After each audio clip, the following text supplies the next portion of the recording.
తన కుటుంబంపై అభ్యంతరకర వ్యాఖ్యలు చేసిన మంత్రి కొండా సురేఖపై నటుడు నాగార్జున వేసిన పిటిషన్ నేడు కోర్టులో విచారణకు రానుంది. సమంత విడాకుల్లో తన ప్రమేయం ఉందంటూ ఆమె చేసిన కామెంట్స్ తమ కుటుంబ పరువుకు భంగం కలిగించాయంటూ నాగార్జున నాంపల్లి కోర్టులో పరువు నష్టం దావా వేశారు. శుక్రవారం విచారణ జరగాల్సి ఉండగా జడ్జి సెలవులో ఉండటంతో ఈ రోజుకు వాయిదా పడింది. కోర్టు ఎలా స్పందిస్తూ అనే దానిపై ఆసక్తి అయితే నెలకొంది.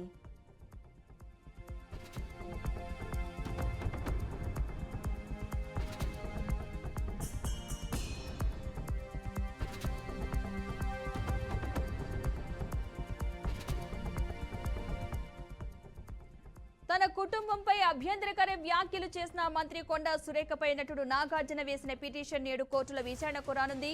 సమంత విడాకుల్లో తన ప్రమేయం ఉందంటూ ఆమె చేసిన కామెంట్స్ తమ కుటుంబ పరువుకు భంగం కలిగించాయంటూ నాగార్జున నాంపల్లి కోర్టులో పరువు నష్టం దావా వేశారు. శుక్రవారం విచారణ జరగాల్సి ఉండగా జడ్జి సెలవులో ఉండటంతో ఈ రోజుకు వాయిదా పడింది. కోర్టు ఎలా స్పందిస్తుందనే దానిపై ఆసక్తి నెలకొంది.